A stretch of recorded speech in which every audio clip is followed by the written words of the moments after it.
قرآن مجید ایک ایسی کتاب ہے جو ہمارے لیے راہ نجات بھی ہے، راہ ہدایت بھی ہے، گائیڈ لائن بھی ہے، اور وہ باتیں جو ہم اپنی عقل سے، اپنے یوں سمجھیے کہ جو اسباب ہیں اس سے جہاں تک رسائی نہیں ہوتی، قرآن اس سے آگے کی رہنمائی عطا فرماتا ہے۔ اب بعض اوقات قرآن کی کچھ باتیں ہیں جو اگر لوگ عقل سے چیک کرتے ہیں تو کنفیوز ہو جاتے ہیں، لیکن دیکھیں ہماری عقل محدود ہے۔ اب مثال کے طور پہ کوئی پہلی دوسری کلاس کا طالب علم ہو، اس کو آپ ڈاکٹروں کی کتاب پکڑا دیں، MBBS کی بک پکڑا دیں تو اس کو تو سمجھ نہیں آئے گی، ٹھیک ہے نا، کیونکہ اس کی عقل اس کتاب کے متعلق نہیں ہے۔ قرآن سمجھنا، اس کو بیان کرنا، یہ بڑے بڑے علماء کا کام ہے۔ تو ہمیں قرآن پاک جب بھی پڑھنا ہے، اس کا ترجمہ اور اس کی تفسیر عاشقان رسول جو علماء ہیں ان کی تفسیر اور بڑے بڑے ائمہ کے اقوال سے سمجھنا ہوگا۔ عقل کے گھوڑے دوڑاتے ہیں اور قرآن کو موجودہ معاملات سے جب کمپیئر کرنے جاتے ہیں تو کچھ لوگ ٹھوکر کھا جاتے ہیں۔ جیسے مثنوی شریف میں ایک بار ایک فلسفی کہیں سے گزر رہا تھا، اس کے کانوں میں قرآن کی تلاوت کی آواز آئی اور اس نے سورہ ملک کی تلاوت سنی، اور سورہ ملک کی جب آخری آیت اس نے سنی، ہم نے کئی بار سنی ہوگی، قُلْ أَرَأَيْتُمْ إِنْ أَصْبَحَ مَاؤُكُمْ غَوْرًا فَمَنْ يَأْتِيكُمْ بِمَاءٍ مَّعِينٍ، کئی باری آیت سنی۔ ترجمہ کیا ہے اس کا؟ آسان ترجمہ قرآن کنز العرفان، تم فرماؤ بھلا دیکھو تو اگر صبح کو تمہارا پانی زمین میں دھس جائے تو وہ کون ہے جو تمہیں نگاہوں کے سامنے بہتا ہوا پانی لا دے۔ یہ آیت کریمہ سن کر وہ فلسفی تکبر اور غرور میں کہنے لگا اس پہ کیا بڑی بات ہے، اگر اللہ پانی کو دھسا دے گا تو ہمارے پاس تو بڑی بڑی ڈرل مشینیں ہیں، بڑے بڑے آلات ہیں، ہم پانی کو نکال لیں گے، ہیں یہ تو جناب ہمارے اختیار میں ہے۔ اللہ فرماتا کون ہے جو نکالے، ہم نکالیں گے۔ اب اس نے قرآن کو اپنی عقل سے سمجھنے کی کوشش کی۔ اچھا اب کیا ہوا، رات کو وہ فلسفی سویا تو اس کے خواب میں اس نے دیکھا کہ ایک بڑا طاقتور شخص آیا، اس نے اس فلسفی کے منہ پر ایک زوردار چانٹا مارا۔ جب چانٹا مارا تو اس کی دونوں آنکھیں باہر آ گئیں، اور ہماری آنکھوں میں نور کا ایک ایک قطرہ ہوتا ہے، دونوں آنکھوں میں ایک ایک قطرہ ہوتا ہے جس سے ہم دیکھتے ہیں، پانی، آنکھوں کا پانی جس کو اب کہا جاتا ہے، تو قطرے زمین پر گر کر خشک ہو گئے۔ خواب میں یہ سب کچھ ہوا ہے۔ خواب میں آنے والے شخص نے کہا کہ اے بدنصیب، اگر تو واقعی کدال اور پھاوڑے اور سائنسی آلات سے زمین میں گیا ہوا پانی نکال سکتا ہے تو اپنی ان دونوں آنکھوں سے نکلے ہوئے جو قطرے ہیں اس کو پانی کو نکال کے دکھا۔ صبح ہوئی تو اس کی آنکھیں پھوٹی ہوئی تھیں، آنکھوں میں بہت درد تھا، نظر کچھ نہیں آ رہا تھا، اور اس کا وہ جو سارا نشہ تھا، سارا غرور تھا، وہ بھی اتر چکا تھا کہ ہر چیز اپنے دماغ سے فیصلہ نہیں کی جاتی، اللہ کے احکام ہیں تو ہمارا کام اس پر عمل کرنا ہے، اس پر یقین کرنا ہے، اسے فالو کرنا ہے۔ قرآن میں ایسے ایسے خزانے ہیں، تو قرآن تو وہ عظیم کتاب ہے کہ جس کی ہمیں جو ہے برکتیں حاصل کرنی چاہیے۔ معاذ اللہ اس کو ڈیبیٹ میں، یعنی اس کو اگینسٹ میں اس کے بات کرنے سے پہلے 1000 بار سوچنا چاہیے۔ ہم مسلمان ہیں، ہمارا کام ایمان لانا ہے۔ شاعر کہتے ہیں نا، کسی کو تاج وقار بخشے، کسی کو ذلت کے غار بخشے، جو سب کے ماتھے پہ مہر قدرت لگا رہا ہے وہی خدا ہے۔ ہمیں اللہ کریم کے ہر فرمان پر بلا چون چراں رب کریم عمل کرنے کی اور یقین کرنے کی توفیق عطا فرمائے۔ اچھا اسی طرح قرآن مجید فرقان حمید میں اللہ کریم کی چونکہ اس میں باتیں ہیں، رب عز و جل کا ذکر ہے، اور اس میں ہمیں الحمدللہ اچھے طریقے سے ایمان بھی لانا ہے۔ یہاں ہمیں ایک اور بات بھی سمجھنا ہوگا کہ ہمارے اسلاف نے جب قرآن کریم فرقان حمید کو پڑھا تو پڑھنے کے بعد اس کے اندر ہم نے کتنا عمل کیا۔ اول تو ہم پڑھتے نہیں ہیں، پڑھتے ہیں تو عمل نہیں کرتے۔ ہمارے بزرگان دین نے کیسا عمل کیا۔ قرآن مجید کی ایک آیت تھی، ایک بڑی کمال کی آیت ہے، اور اس آیت نے ہزاروں، میں کہوں کہ بہت سارے لوگوں کی زندگی میں زبردست انقلاب برپا کر دیا۔ صرف ایک آیت ہے۔ آیت کیا ہے؟ الم یأن للذین آمنوا ان تخشع قلوبہم لذکر اللہ، 27واں پارہ ہے، سورہ حدید ہے، آیت نمبر 16 ہے۔ اس ایک آیت میں اتنا گہرا میسج ہے۔ اس کی میننگ کیا ہے؟ معنی یہ ہے، کیا وقت نہیں آیا ان لوگوں کے لیے جو ایمان لائے کہ جھک جائیں ان کے دل اللہ کی یاد کے لیے؟ یعنی جھنجھوڑا گیا ہے، بھی وقت نہیں آیا کہ توبہ کرو اور اللہ کی طرف جھک جاؤ۔ اب دیکھیں جس کے دل پہ اثر ہونا ہوتا ہے کیسا ہوتا ہے، جو پاکیزہ دل اللہ پاک جن کے دلوں پر قرآن کا اثر ڈالتا ہے کیسا ہوتا ہے، کہ حضرت فضیل بن عیاض رحمۃ اللہ تعالی علیہ، یہ بہت بڑے اللہ کے ولی گزرے ہیں، مگر شاید بہت کم لوگوں کو پتا ہوگا کہ توبہ سے پہلے یہ بہت بڑے ڈاکو تھے، اور اتنے خطرناک ڈاکو تھے کہ محلے والے، علاقے والے، شہر والے ان سے ڈرا کرتے تھے۔ آپ نے قرآن مجید کی ایک آیت پر عمل کیا. ہوا کیا کہ ایک بار آپ قافلے کے ساتھ کہیں جا رہے تھے، قافلے میں ایک شخص جو تھا تلاوت قرآن کر رہا تھا، اور اس نے یہ آیت پڑھ دی. آیت کیا ہے؟ الم یأن للذین آمنوا ان تخشع قلوبہم لذکر اللہ. کیا وقت نہیں آیا ان لوگوں کے لیے جو ایمان لائے کہ جھک جائیں ان کے دل اللہ کی یاد کے لیے؟ اب جب یہ آیت آپ نے سنی نا، حضرت فضیل بن عیاض کے دل پر ایسا اثر ہوا، اتنا روئے اور کہتے ہیں یا اللہ وہ وقت آ گیا ہے کہ ہم تیری راہ میں چل پڑیں. آپ رحمت اللہ تعالی زاروں کے تار رونے لگے، اس کے تقاضے پورے کیے، لوگوں کا لوٹا مال واپس کیا، اور اپنے سارے جو ڈاکوؤں کا گروپ تھا کہہ دیا کہ میں نے توبہ کر لی ہے، اب میں اللہ کی نافرمانی نہیں کروں گا. ڈاکوؤں کے قافلے والوں نے کہا کہ سردار اب ڈکیتی میں بھی ہمارے سردار تھے، اب توبہ کر لی تو اس میں بھی آپ ہمارے سردار ہیں. پورے قافلے نے توبہ کی، اللہ کی یاد میں لگ گئے، علم دین سیکھا، عبادت و ریاضت میں مصروف ہوئے. اللہ اکبر. پھر اللہ نے آپ کو ولایت کا ایسا مقام عطا کیا کہ ایک مرتبہ منا میں ایک پہاڑ پر موجود تھے. آپ نے فرمایا اگر کوئی ولی اللہ اس پہاڑ کو حکم دے کہ ایک پہاڑ لمبا ہو جا تو فوراً لمبا ہو جائے گا. بس اتنا کہنے کی دیر تھی کہ پہاڑ نے لمبا ہونا شروع کر دیا. آپ نے فرمایا پہاڑ رک جا، میں نے تجھے حکم نہیں دیا ہے. یہ سنتے ہی وہ ٹھہر گیا. تو اللہ والے جو ہوتے ہیں، اب یہاں جو اصل ہمیں بات سیکھنی ہے کہ توبہ کرنے سے اللہ کیسا مرتبہ عطا فرماتا ہے. ڈاکو ہو اللہ اسے اپنا ولی بنا لیتا ہے. بس سچے دل سے توبہ کرنا ہے اور قرآن کے نور کو دل میں داخل کرنا ہے. ایسی بہت ساری قرآن میں آیتیں ہیں، اگر بندہ دل سے پڑھے تو وہ ڈائریکٹ دل پر اثر کرتی ہیں، امپیکٹ کریٹ کرتی ہیں. آپ قرآن کا امپیکٹ دیکھیں نا، کبھی کبھی ایسا ہوتا ہے کہ بہت اچھا قاری تلاوت کرنے والا ہو یا امام صاحب بڑی اچھی تلاوت کر رہے ہوں، ہمیں سمجھ نہیں آتا مگر آنکھوں سے آنسو جاری ہو جاتے ہیں، دل پر ایک کیفیت طاری ہو جاتی ہے. کیسے؟ بات تو سمجھ نہیں آ رہی ہے. یہ وہ قرآن کا نور ہے، یہ وہ قرآن کی برکت ہے جو آپ اپنے دل میں محسوس کرتے ہیں. اللہ کرے کہ میں اور آپ سمجھ کر قرآن پڑھنے والے بنیں اور قرآن کی برکتیں حاصل کریں. صحابہ کرام کس طرح عمل کرتے تھے؟ قرآن کی آیت پڑھتے تھے اور نیکی پر عمل کر لیتے تھے. بخاری شریف کی ایک حدیث ہے، حضرت ابو طلحہ انصاری رضی اللہ تعالیٰ بڑے مالدار صحابی تھے. انہیں اپنے مال میں بے روحا، یہ بڑا پیارا ایک آپ کا کنواں تھا، باغ بھی تھا، وہ باغ بڑا پسند تھا آپ کو. تو بے روحا نامی باغ انہیں بڑا پسند تھا. تو قرآن کی آیت نازل ہوئی، لن تنالوا البر حتی تنفقوا مما تحبون. یہ چوتھے پارے کی پہلی آیت ہے. اب دیکھیں اس ایک آیت میں میسج کتنا ہے. 6600 سے زیادہ آیتوں میں کیا کیا خزانے ہوں گے. میں نے آپ کو ابھی ایک آیت سنائی جس نے حضرت فضیل بن عیاض کو بدل دیا. ابھی ایک آیت سنائیے، چوتھے پارے کی پہلی آیت. ترجمہ کیا ہے اس کا؟ تم ہرگز بھلائی کو نہیں پا سکو گے جب تک راہ خدا میں اپنی پیاری چیز خرچ نہ کرو. کیا شاندار میسج ہے. اگر بھلائی چاہیے تو اللہ کی راہ میں بیسٹ خرچ کرنا ہے، گھٹیا نہیں. اچھا انہوں نے پڑھی یہ آیت، ابھی نازل ہوئی، ابھی پڑھی، فوراً نبی پاک کی بارگاہ میں حاضر ہوئے، کہتے حضور بے روحا جو ہے نا باغ مجھے بڑا پسند ہے. اللہ نے فرمایا ہے بھلائی جب ملے گی جب بہترین چیز خرچ کرو گے. حضور میں اپنا یہ پورا باغ ہی راہ خدا میں خرچ کرتا ہوں، صدقہ کرتا ہوں. ادھر آیت پڑھی، ادھر عمل شروع. ہم نہ جانے کتنے بیان سنتے ہیں، کتنی آیتیں پڑھتے ہیں، کتنا قرآن پڑھتے ہیں، عمل کدھر ہے؟ تو یہ وہ لوگ تھے جو قرآن پڑھتے تھے اور فوراً اس پر عمل کرنا شروع کرتے تھے. اور پھر اللہ نے ان کو کیسا مرتبہ عطا فرمایا. اے میرے پیارے اسلامی بھائیوں، قرآن سے محبت کیجیے، قرآن سے دوستی کیجیے. حدیث پاک میں آتا ہے جس کا مضمون ہے وہ دل ویران ہے جس میں کچھ قرآن نہیں ہے. ہم چیک کریں ہمارے سینوں میں کتنا قرآن ہے. میں آج آپ کو ایک ایسی روایت سنانے جا رہا ہوں کہ جب بھی پڑھتے ہیں نا یا اس کو سنتے ہیں، کہتے ہیں نا وہ رونگٹے کھڑے ہو جاتے ہیں. یہ تورات شریف میں روایت ہے کہ اللہ پاک ارشاد فرماتا ہے اے میرے بندے کیا تجھے مجھ سے حیا نہیں آتی کہ تو راستے میں چل رہا ہوتا ہے، تیرے پاس اپنے کسی بھائی کا خط آتا ہے تو تو راستے سے ہٹ جاتا ہے، بیٹھ کر اس کے ایک ایک حرف کو غور سے پڑھتا، یہاں تک کہ اس کا کوئی لفظ نہیں چھوڑتا، جبکہ میری کتاب میں نے تیری طرف نازل کی. دیکھ اس میں تیرے لیے کتنی تفصیل ہے، میں نے کتنی بار تجھے سمجھایا تاکہ تو اس پہ غور کرے، پھر بھی تو اس سے منہ پھیرتا ہے. کیا میرا مرتبہ تیرے نزدیک تیرے بھائیوں سے بھی کم ہے؟ اب آج کے دور میں ذرا سمجھیے گا، ہم کہیں جا بلکہ نماز پڑھ رہے ہو، ابھی مسجد میں ہمارے موبائل پر میسج آیا، میسج آنے کی ٹیون آئے، بیل بجے، واٹس ایپ آیا ہے، پتہ چل گیا ہے. اب دل میں خیال آنا شروع ہوگا پتہ نہیں کس کا ہوگا، کیا لکھا ہوگا، کیا پیغام ہوگا. جلدی سے موبائل نکالو، چیک کرو مس نہ ہو جائے. کال آئی ہے فوراً دیکھیں گے کس کی آئی ہے.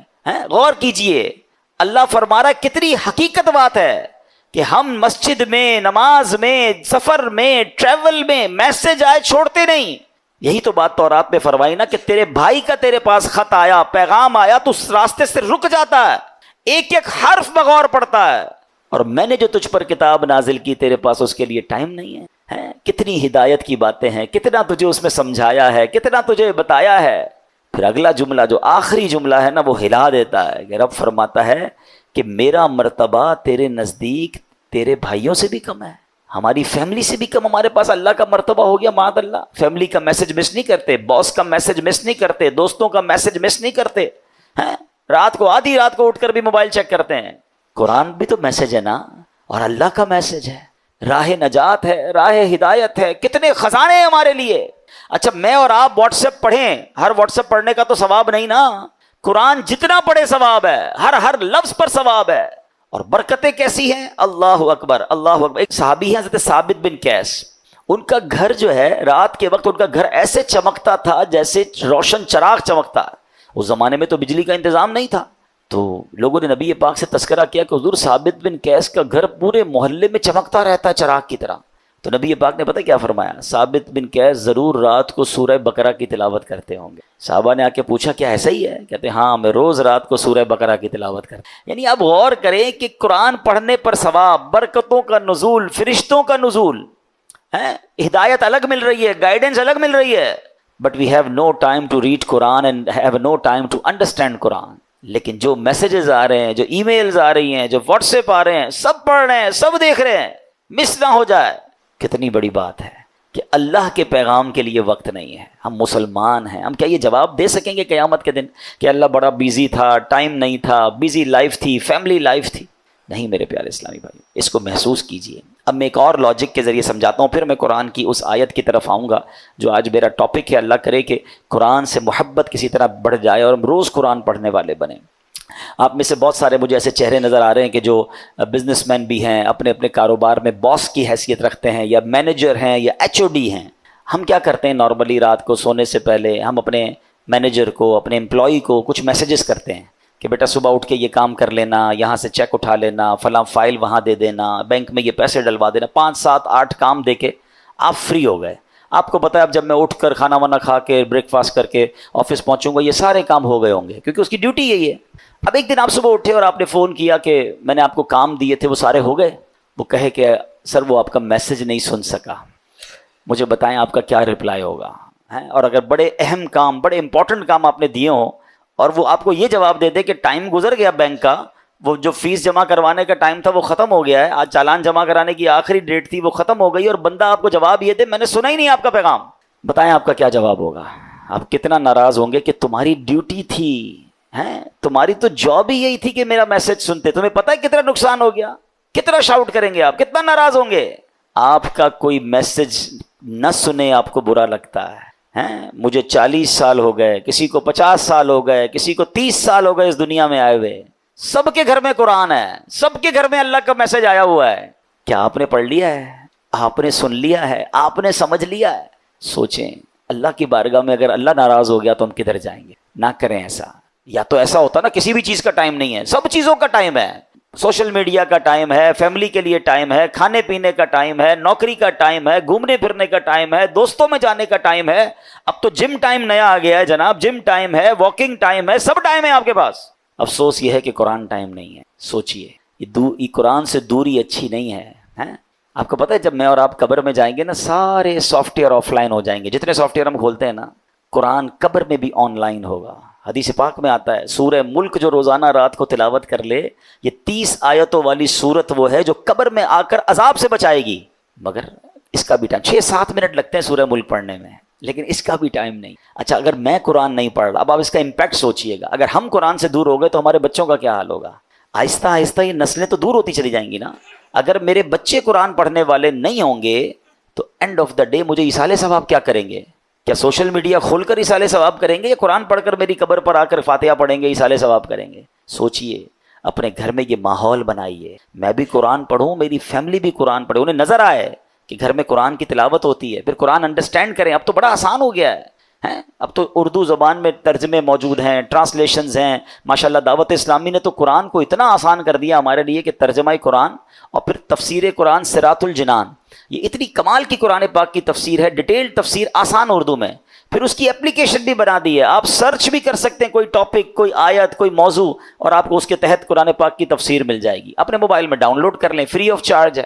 اتنا کچھ کر دیا، پھر تفسیر قرآن صراط الجنان کو آڈیو ریکارڈ بھی کر دیا کہ اگر کوئی بندہ چاہتا ہے کہ میں جناب صرف سنتا جاؤں، میرے پاس ٹائم نہیں ہے پڑھنے کا، نگاہوں کا مسئلہ ہو جاتا ہے، بعض لوگوں کو پڑھنے میں تکلیف ہوتی ہے، تو اب روز کا آدھا گھنٹہ 20 منٹ 15 منٹ تفسیر قرآن سن لیں اسی اپلیکیشن سے، آڈیو سن لیں، تو انشاءاللہ آپ انڈرسٹینڈ کریں گے، اور یہ وہ پیغام ہیں جو ہمیں انشاءاللہ بہت کچھ سکھائیں گے۔ تو آج میں قرآن پاک کی ایک ایسی آیت، الحمدللہ ہم یہ بھی کوشش کرتے ہیں کہ جس میں ہم قرآن پاک کی ان آیتوں کا ذکر کریں کہ جس میں اللہ نے براہ راست مومنوں سے بات کی ہے، اے ایمان والو کہہ کر، او یو بلیورز، یا ایھا الذین آمنو۔ یاد رکھیے گا ویسے تو more than 6000 آیات ہیں قرآن میں، مگر 89 آیتیں وہ ہیں جس میں ڈائریکٹلی مجھ سے اور آپ سے اللہ نے بات کی ہے۔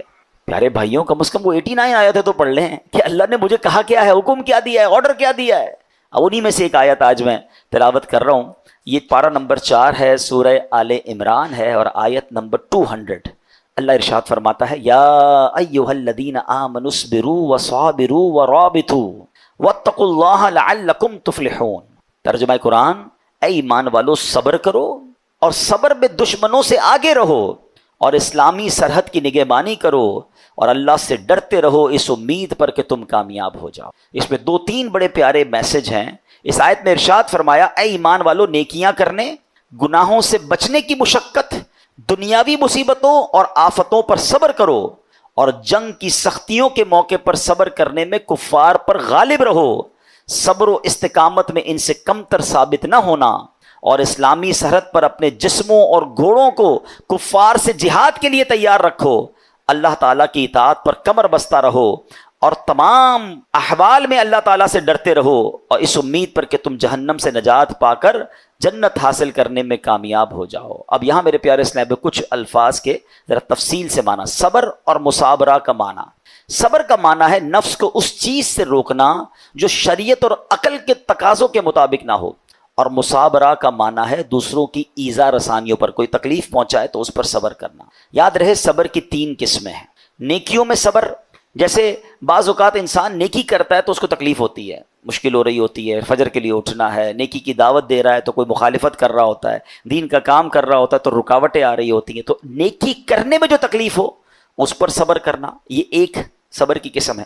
دوسرا، ممنوعات سے بچنے کی مشقت پر صبر، جیسے گناہ کرنے کو جی چاہ رہا ہے، گناہ کرنا آسان ہو گیا ہے، موقع مل رہا ہے، اور انسان اب کوئی روکنے والا بھی نہیں ہے، اب وہ صبر کر رہا ہے، اب وہ اپنے آپ کو روک رہا ہے، مال آگے آ رہا ہے، حرام روزی نظر آ رہی ہے، چانس مل رہا ہے، چوری کرنے کا چانس مل رہا ہے، دھوکہ دینے کا چانس مل رہا ہے، ایک ڈیل آئی ہے جناب جس میں بڑے پیسے ہیں، تھوڑا سا گڑبڑ کرنی ہے، یہ صبر کرنا ہے، یہ صبر اللہ کو بڑا پسند ہے۔ ہاں، اس پر صبر کرنا یہ بھی صبر کی قسم ہے۔ اور آپ نے قرآن کی وہ آیت یاد رکھنی ہے کہ ان اللہ مع الصابرین، اللہ صبر کرنے والوں کے ساتھ۔ ہم لوگ بعض اوقات سمجھتے ہیں کہ جو مار پڑتی ہے، جھگڑا ہوتا ہے، بیماری ہو جاتی ہے، اسی پر صبر، یقیناً یہ بھی صبر کی ایک قسم ہے۔ تیسری قسم ہی یہی ہے کہ دنیا کی مصیبتوں اور آفتوں پر صبر کرنا، لیکن جو پہلی 2 قسمیں ہیں نا، یہ بھی صبر ہی ہے، اور بڑا کمال کا صبر ہے کہ نیکی کرنے میں مشکل ہو رہی ہے، بندہ صبر کر رہا ہے مگر نیکی کیے جا رہا ہے۔ بعض اوقات روزہ رکھتے ہیں، تکلیف ہوتی ہے، مشقت والا کام بھی ہے، پھر بھی روزہ رکھ رہے رمضان کا، صبر کر رہے ہیں نا،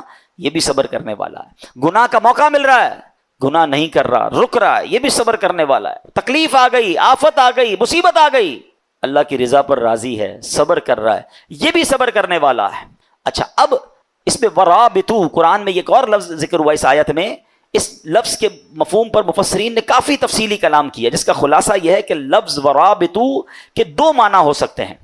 سرحد پر اپنے جسموں اور گھوڑوں کو کفار سے جہاد کے لیے تیار رکھو، نمبر 2، اللہ تعالیٰ کی اطاعت پر کمر بستہ رہو۔ تو جو لوگ سرحدوں کی، اسلامی سرحدوں کی حفاظت کرتے ہیں، اپنی جان جوکھوں میں ڈالتے ہیں، شہید ہو جاتے ہیں، اپنا سب کچھ لٹا دیتے ہیں، ان کے بڑے مرتبے قرآن میں بیان ہوئے، اور اس کی تو بڑی فضیلتیں ہیں۔ سبحان اللہ، یاد رکھیے کہ اسلامی ملک کی بقا مسلمانوں کی حفاظت، دین کی سربلندی، اسلام کی قوت کا اظہار، لوگوں کے حقوق کا تحفظ، پیغام الہی کے لیے تبلیغ، کفر کی راہ میں رکاوٹ اور اس کی روک تھام میں اسلامی ملک کی سرحدوں کی حفاظت کا بہت عمل دخل ہے۔ حضرت سہل بن سعد ساعدی رضی اللہ تعالیٰ عنہ فرماتے ہیں کہ سرکار دو عالم علیہ الصلوۃ والسلام نے ارشاد فرمایا، راہ خدا میں ایک دن سرحد کی نگہبانی کرنا دنیا و ما فیہا سے بہتر ہے، یعنی دنیا اور اس کے اندر جو کچھ ہے وہ سب سے بہتر یہ ہے کہ اللہ کی راہ میں اسلامی سرحدوں کی حفاظت کی جائے۔ تو اخلاص کے ساتھ جو یہ کام کرتے ہیں وہ ان کے بڑے مرتبے ہوتے ہیں۔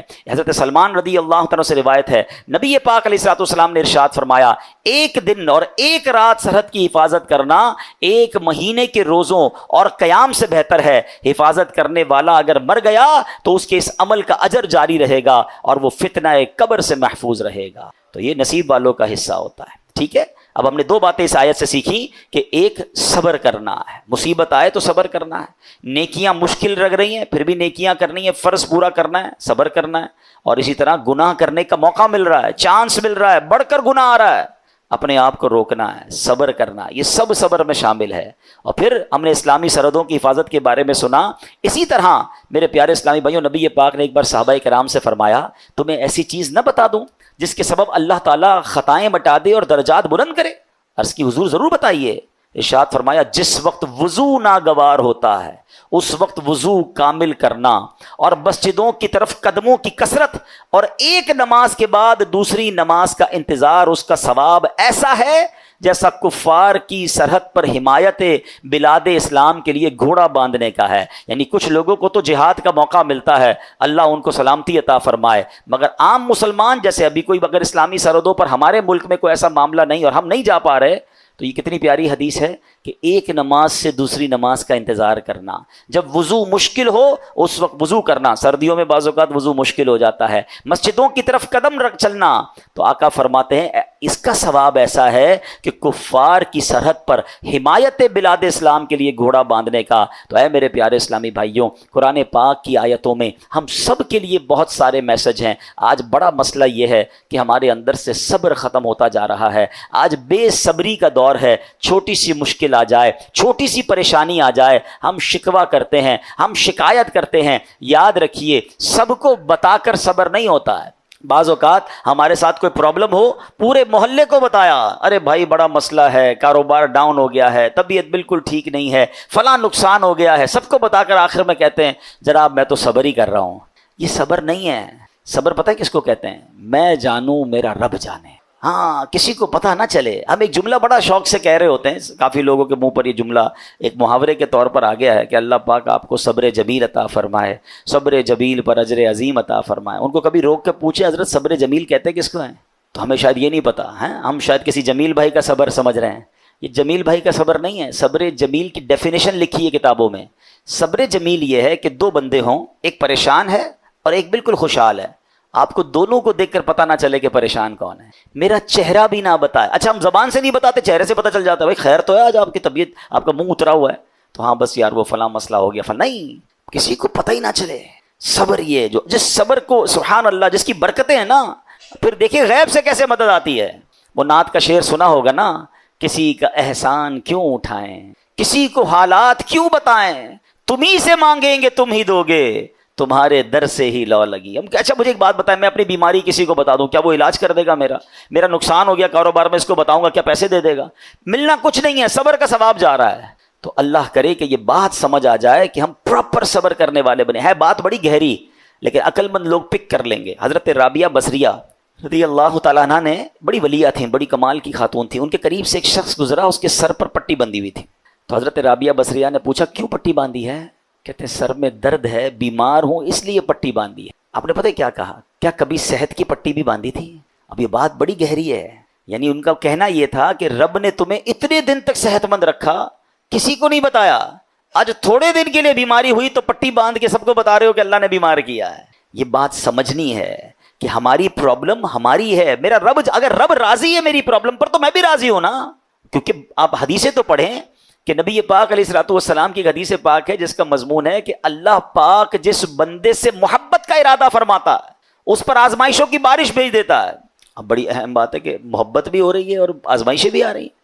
حدیث کا اگلا حصہ اس کو کلیریفائی کرتا ہے کہ حدیث پاک کا مضمون ہے کہ رب کی رضا یہ ہے کہ میرے بندے سے دنیا میں جو خطائیں ہو گئی ہیں میں آزمائشیں بھیجوں، یہ صبر کرے، اس کے گناہ معاف ہو جائیں، اب میرے پاس آئے تو گناہوں سے پاک ہو کر آئے، میں اسے اپنی جنت میں داخل کروں۔ تو آزمائشیں تو میرے گناہ معاف کروانے آئی تھیں، اور ہم ہیں کہ ان آزمائشوں پر واویلا مچا رہے ہیں، لوگوں کو بتا رہے ہیں، شکوے کر رہے ہیں، بعض اوقات تو زبان سے جملے ایسے کہہ دیتے ہیں جو اللہ کی بارگاہ میں ناراضی کا سبب بنتے ہیں۔ نہیں میرے پیارے اسلامی بھائیوں، ہمیں یہ غور کرنا چاہیے کہ جس رب نے ساری زندگی چھاؤں میں رکھا ہے، اگر کچھ دن دھوپ کے آئے ہیں تو صبر سے گزارنا ہے، یہ امتحان ہے۔ قرآن میں رب نے فرمایا نا، وہی بات والی بات ہے، قرآن پڑھے نا، اللہ فرماتا ہے وَلَنَبْلُوَنَّكُمْ بِشَيْءٍ مِّنَ الْخَوْفِ وَالْجُوعِ وَنَقْصٍ مِّنَ الْأَمْوَالِ وَالْأَنفُسِ وَالثَّمَرَاتِ وَبَشِّرِ الصَّابِرِينَ۔ اللہ نے تو لسٹ بھی دے دی ہے، ہم ان قریب تمہیں آزمائیں گے، بھوک سے مال کم ہو جائیں گے، بیمار ہو جاؤ گے، خوف آ جائے گا، پرابلمز آئیں گی،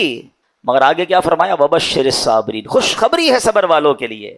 الَّذِينَ إِذَا أَصَابَتْهُمْ مُصِیبَۃٌ، جب وہ مصیبت میں گرفتار ہو جاتے ہیں، قالوا انا للہ وانا الیہ راجعون، کہتے ہیں ہم اللہ ہی کا مال ہے، اللہ ہی کی طرف لوٹ کر جانا ہے۔ تو اللہ قرآن کی اس آیت کے صدقے ہمیں صبر کرنے والا بنا دے۔ صبر کا اجر اتنا بڑا ہے، اتنا بڑا ہے، یہ مصیبتیں پریشانیاں گناہوں کو معاف کروانے، درجات کو بلند کرنے آتی ہیں۔ اللہ صبر کی دولت نصیب فرمائے، آمین بجاہ النبی الامین صلی اللہ علیہ وسلم۔